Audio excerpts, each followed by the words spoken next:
Oke, balik lagi bareng gue Ali di channel Asokat Story. Di video kali ini gue akan membahas kalahnya Jepang pada Perang Dunia Kedua. Pada tahun 1945, Jepang menyerah kepada sekutu.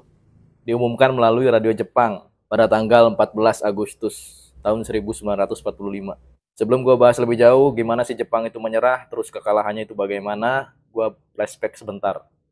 Jadi pada tahun 1800-an, Jepang itu mengalami restorasi Meiji dengan sang kaisar atau sang pelopor perubahan ini bernama Kaisar Matsuhito.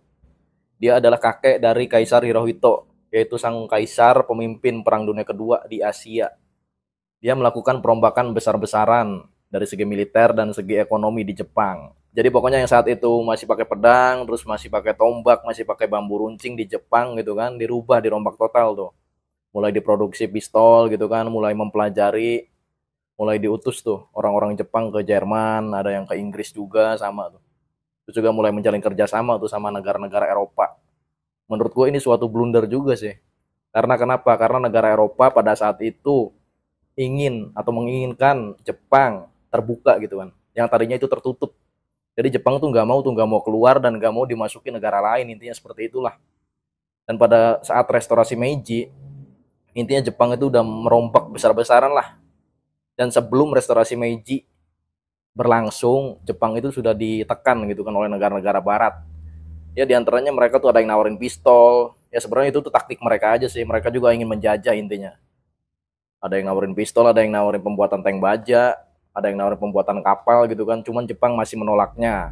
Dan pada saat restorasi Meiji, Jepang membuka diri gitu kan. Jadi dia tuh mulai mau nih kerjasama sama negara barat gitu kan. Mulai mempelajari juga cara buat pistol gimana, cara buat alat-alat tempur tuh gimana, cara buat kapal perang tuh gimana. Pada tahun 1900 Jepang mulai menginvasi negara di sekitarnya. Salah satu negara yang diinvasi Jepang untuk pertama kali adalah negara Manchukuo atau Manchuria di ujung Uni Soviet sana. Jadi Uni Soviet tuh ujung timurnya itu Manchukuo atau Manchuria. Nah itu tuh dijajah sama Jepang tuh. Jepang memulai peperangan pada tahun 1900 sampai 1904. Sebenarnya banyak versi sih ini. Ada yang bilang tahun 1901 sampai 1903, ada yang bilang juga tahun 1900 sampai 1904. Ya pokoknya gue ambil genapnya aja gitu. Tahun 1900 sampai tahun 1904 Jepang memulai invasinya gitu kan. Jadi perang skala besar cuman di lautan. Skala besar di lautan yang dimenangkan oleh pihak Jepang. Ini asumsi gue pribadi, mungkin Rusia pada saat itu meremehkan Jepang yang notabene itu orang Asia. Orang Asia itu kan agak terbelakang. Mungkin ya di mata Rusia gitu kan, agak diremehin lah. Sedangkan Jepang itu menantang perang Rusia gitu kan. Ternyata salah besar ini Rusia. Karena angkatan laut Rusia itu kalah telak. Dan Manchukuo atau Manchuria menjadi koloni Jepang atau menjadi negara boneka Jepang. Ini asumsi pribadi gue, mungkin kalau nggak ada restorasi Meiji dan negara barat tidak menekan Jepang gitu kan untuk bergabung atau membuka diri lah. Membuka diri bagi pihak barat gitu kan. Nggak ada tuh yang namanya Perang Dunia Pertama, Perang Dunia Kedua tuh nggak ada. Khususnya di Asia maksud gue. Karena kenapa? Karena Jepang itu kan ngerasa maju gitu kan, ngerasa punya fasilitas, dan dia juga ngerasa kurang wilayahnya. Ya udah masuk akal banget kan, logis banget lah buat dia menjajah negara-negara di sekitarnya. Kita balik lagi di pembahasan awal, yaitu peristiwa kalahnya Jepang pada Perang Dunia Kedua. Jepang mengumumkan kekalahannya di radio Jepang pada sore hari. Peristiwa ini menandai berakhirnya Perang Dunia Kedua. Perang yang mengerikan sepanjang sejarah manusia. Jadi maksudnya adalah perang yang didokumentasikan gitu kan, yang mengerikan. Menyerahnya Jepang berakibat pada hilangnya kedaulatan negara Jepang. Ya kalau bahasa gampangnya itu dia udah nggak super power lagi lah. Udah negara biasa jadinya. Jepang menyatakan menyerah kepada sekutu pada tanggal 14 Agustus 1945. Berarti setelah peristiwa pengeboman gitu kan, itu Jepang tuh nggak langsung menyerah tuh. 6, 7, 8, 9, 10, 11, 12, 13, 14. Ya 8 sampai 9 hari baru Jepang itu menyerah total gitu kan. Ini pun ada kedua kubu ya. Ada yang ingin menyerah gitu kan. Maksud gue ada yang ingin tetap tidak menyerah. Ada yang emang ya udah nyerah aja gitu kan. Padahal peristiwa pemboman yang mengerikan itu kan sudah kelewat 9 hari loh. Itu masih terombang-ambing intinya. Cuman kalau dari segi apa sih, dari segi formal itu Jepang menyerah pada tahun 1945 tanggal 14 Agustus. Meskipun Dewan Perang Jepang didesak oleh Hirohito untuk menyerah pada tanggal 10 Agustus. Jadi 4 hari setelahnya baru Jepang itu menyerah secara formalitas. Namun pertempuran di beberapa daerah di luar Jepang maksud gua masih berlanjut, seperti di Pasifik, di Manchuria. Jadi ketika Jepang menandatangani, Uni Soviet itu sudah melancarkan serangan ke Manchuria untuk merebutnya dari tangan Jepang. Selain menyerah, Jepang juga dipaksa untuk menandatangani perjanjian Potsdam. Sekitar 1.000 tentara Jepang menyerbu istana kekaisaran karena menolak menyerahnya Jepang kepada sekutu. Prajurit yang masih setia kepada Kaisar Hirohito berhasil menghalau para penyerang.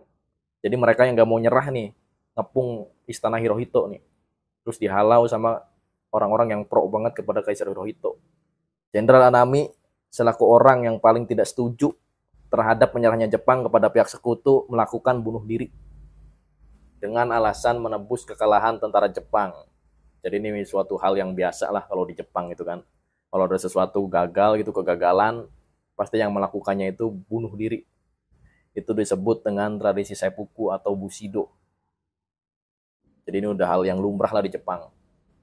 Dan terhindar atau menghindari keharusan untuk mendengarkan Kaisar Hirohito berbicara di radio untuk menyerah gitu kan kepada pihak sekutu. Jadi dia tuh nggak mau tuh dengerin kaisarnya tuh ngomong menyerah lah kayak. Jadi intinya dia tuh nggak mau tuh Jenderal Anami itu nggak mau dengar Kaisar Hirohito ngomong menyerah di radio gitu kan, secara massal, secara umum gitu kan, secara besar-besaran ngomong Jepang tuh menyerah nih kepada pihak sekutu, dia tuh nggak mau pokoknya.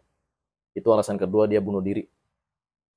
Ini asumsi gue pribadi, Jepang itu negara yang sangat keras kepala itu dulu ya, sangat keras kepala banget, sangat apa sih, teguh pendirian bisa dibilang kayak gitu, bisa dibilang keras kepala juga.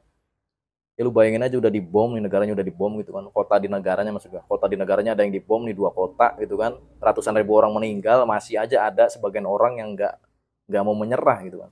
Padahal kaisarnya itu udah menyerah sebenarnya, Kaisar Hirohito.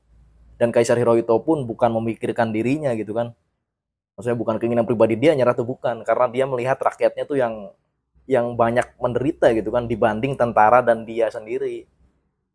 Bahkan ketika Kaisar Hirohito itu dibawa oleh Jenderal MacArthur ke Amerika, dia itu berbicara dengan apa sih, dengan nada yang sedih lah. Terserah Anda gitu kan, terserah Anda Jenderal, mau membunuh saya atau mau menghukum saya, terserah Anda. Karena ini adalah murni kesalahan saya, bukan kesalahan tentara dan rakyat saya. Ucap Hirohito. Jadi ini membuktikan Hirohito tuh udah menyerah gitu, udah pasrah lah. Nggak batu gitu kan, nggak keras kepala, nggak kayak jenderal-jenderal yang lain tuh. Udah dibom gitu kan, pokoknya udah ditekan habis-habisan gitu kan, di semua front udah dibom, tapi dia tetap nggak mau menyerah.